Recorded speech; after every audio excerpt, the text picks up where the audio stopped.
The championship has headed east, and the Thunderbirds have taken flight. Their high-powered offense exploded the last two games for the series lead. Seattle gets its first chance at being crowned in the Queen City, but the Pats have other plans in front of a sellout crowd. Game 6 from Regina, next on Shaw.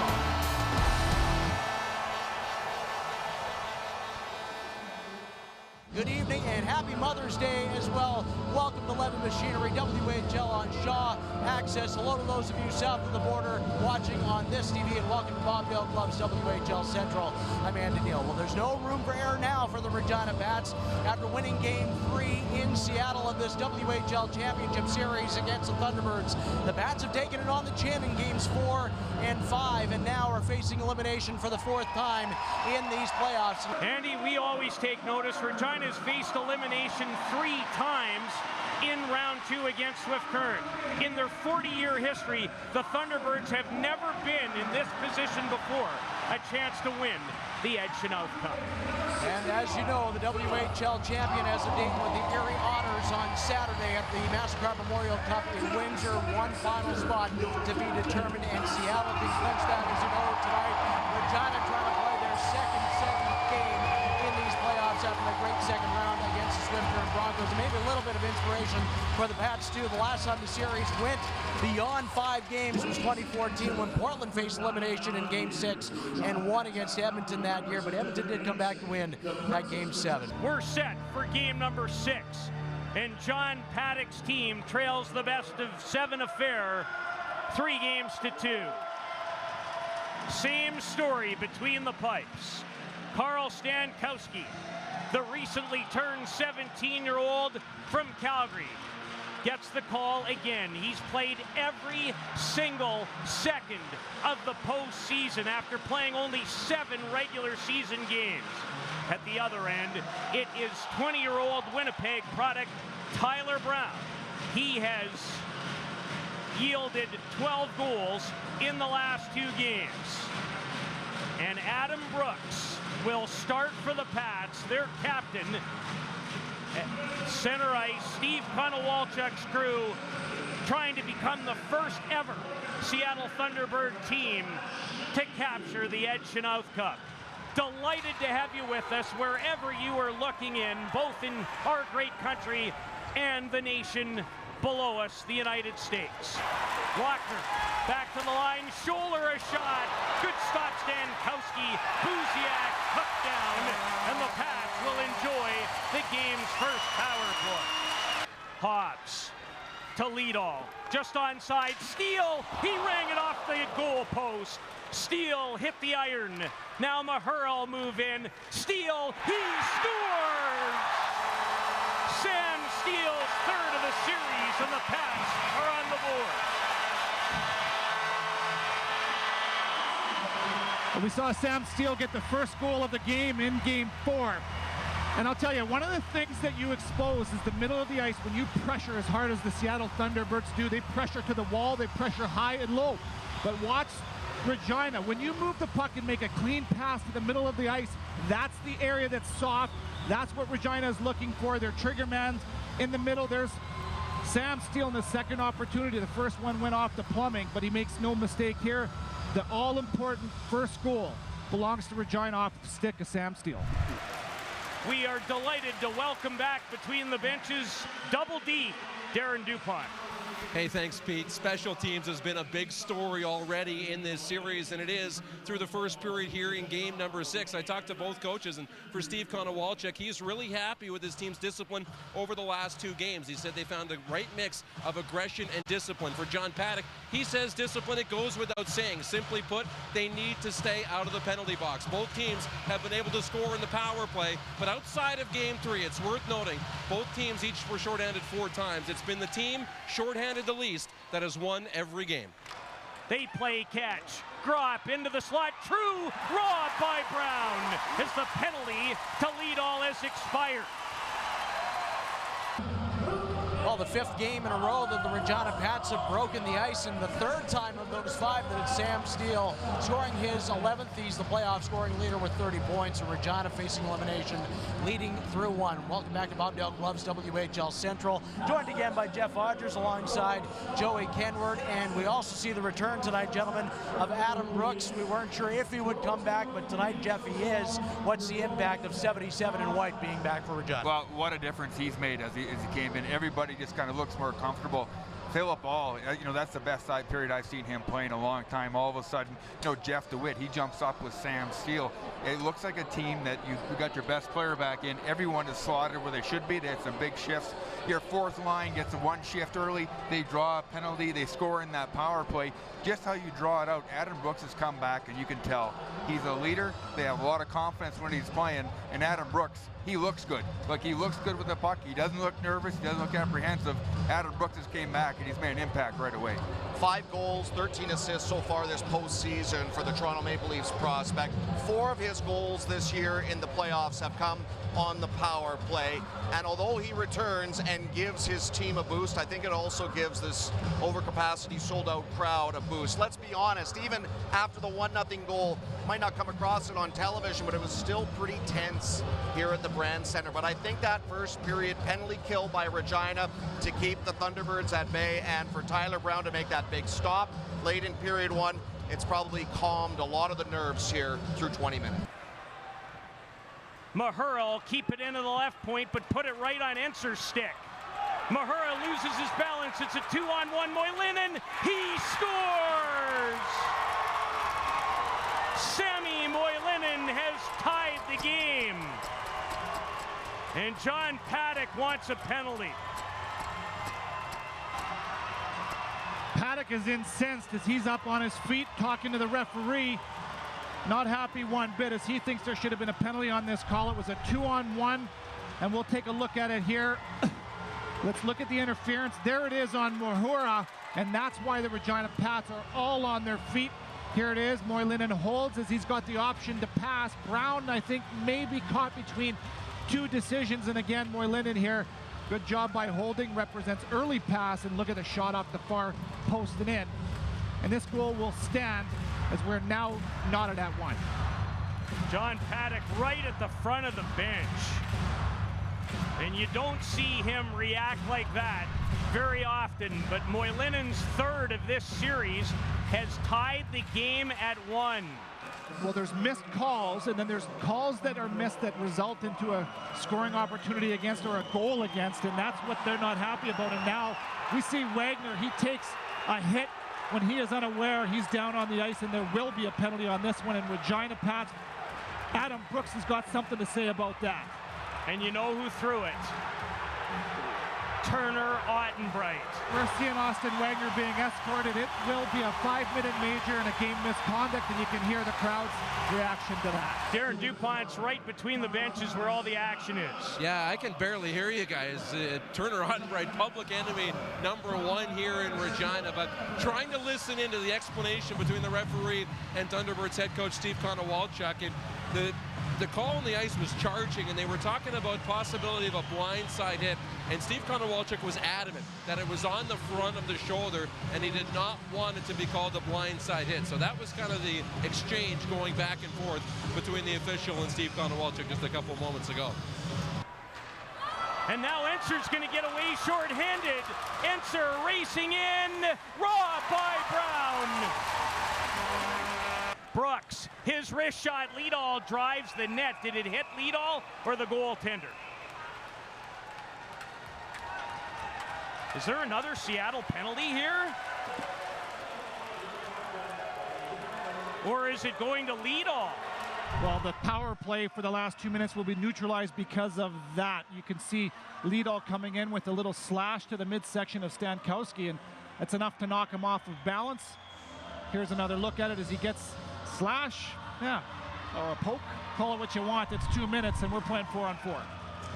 Brooks dishes, Steele puts on the brakes. Stankowski, who looked like he'd lost his balance, with an excellent glove save. Tyler Brown has been great in the game. Regina's focus was to stay out of the penalty box tonight, and when they were killing penalties, to do a better job.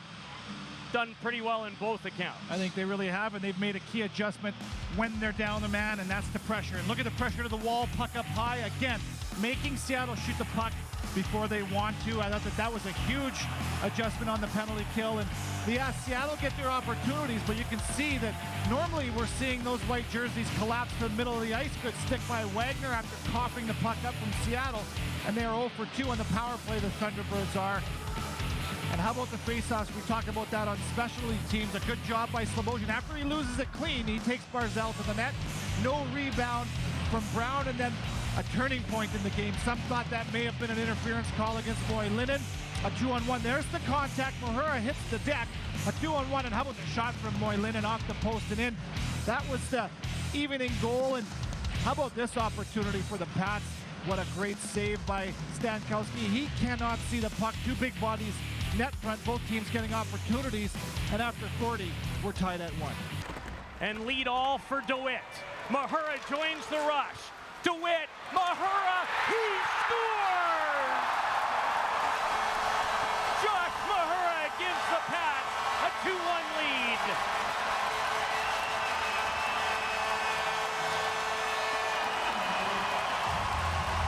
Well, you can feel the energy and the vibes in this building as the game was going back and forth, and I really feel that Regina needed something really good to happen here, as there was a lot of doubt after that power play. They didn't get very many good looks, but throw the puck to the net, and good things happen. You're not going to see those loose rebounds very often. Stankowski, who has controlled the lion's share of those.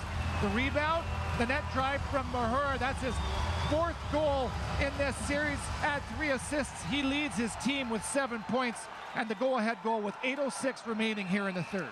Drop. Deflected in front, goes to the boards, and now Wagner might get away. Wagner in by himself. He scores! Austin Wagner!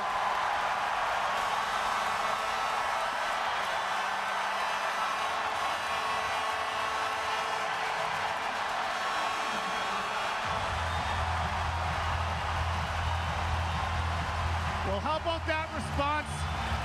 2 minutes after the go-ahead goal, we talked about Wagner and all of the adversity that he's had to go through. How about him popping that puck, and where's the speed that we haven't seen? It's right there.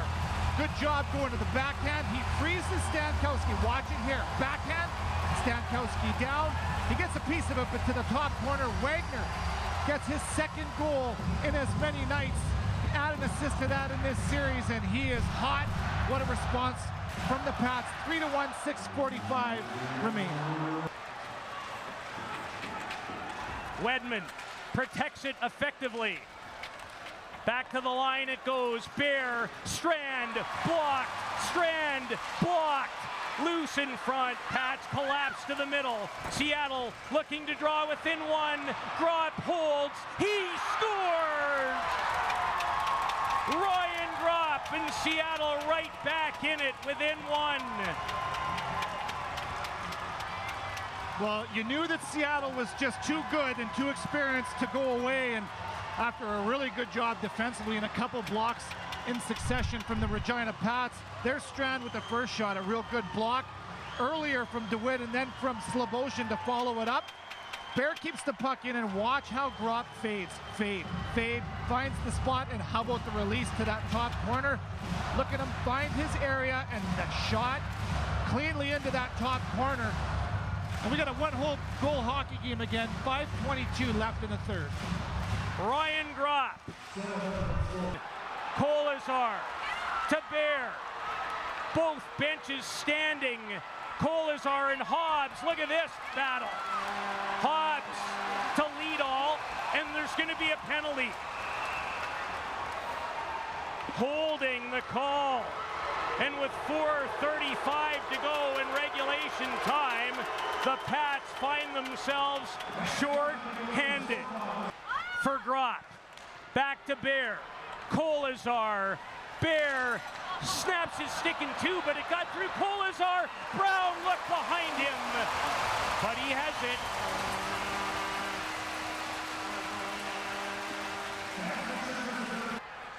Kolazar to Ethan Bear.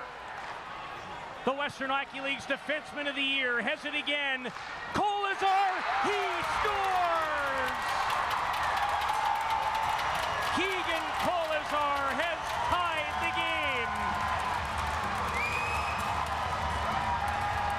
Well, the Thunderbirds in their last 2 home wins, 5 for 12 on the power play. They've been lights out with the extra man, and after Groff gets his team within 1, minutes later on the power play, Bear getting looks. Normally he's shooting at, but he gives it to Kolazar right in the wheelhouse and a perfectly placed shot with net front traffic. Watch where this goes. Right on the ice, it's redirected. To me, I think it may have gone off Mahura's foot. We'll get another look as the puck goes up top. It's going to Kolazar, who absolutely unlaunches on this. Welcome back to Bobdell Club's WHL Central. So the 14th time in these playoffs, a game is going to overtime. The 3rd time in this series, all of them here in Regina. But Jeff, what a turn of events when we had about 7 minutes and change to go. Regina takes the lead, looks like they're home and cooled, and then back come the T-Birds. Well, you're exactly right. Josh Mahura, who's been absolutely lights out all series, he comes up, gives them a 1-goal lead. You know, and then Austin Wagner comes back from that devastating hit. He has a shorthanded breakaway, shows off his speed, and the building, everyone thinks it's over. It's 3-1.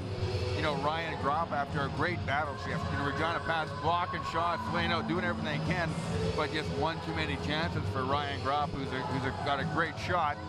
And then you knew it was coming. You knew they're going to have that one more power play opportunity. They're going to have to kill it off to seal the deal. Call their timeout, crucial timeout call, rest your number 1 unit. And Keegan Kolazar with a huge goal off a one-time pass from Ethan Bear. I'll tell you what, it has not been boring, I'll tell you that.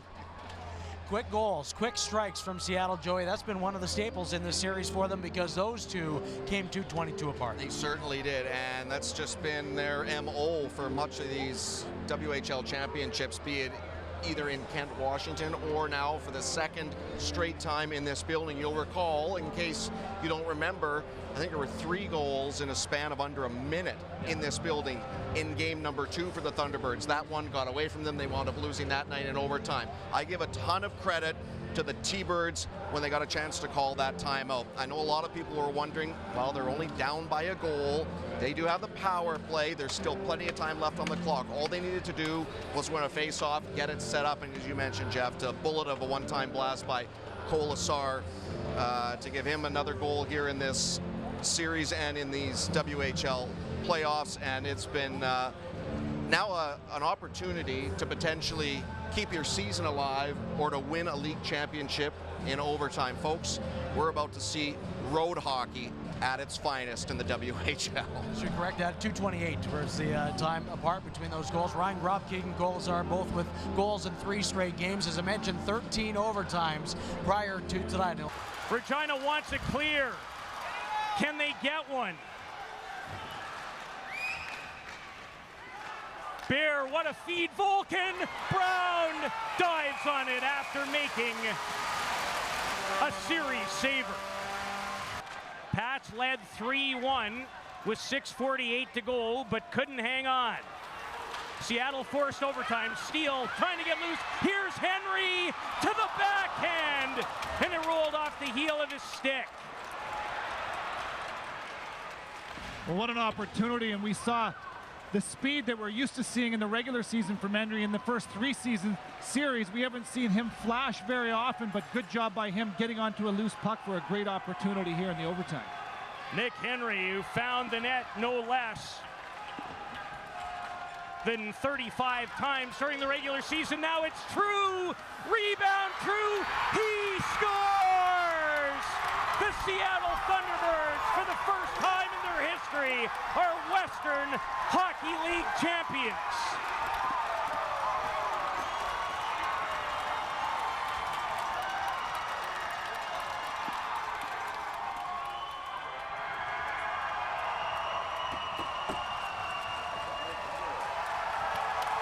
Ladies and gentlemen, congratulations to the 2017 WHL champions and the recipients of the Edge Cup, the Seattle Thunderbirds.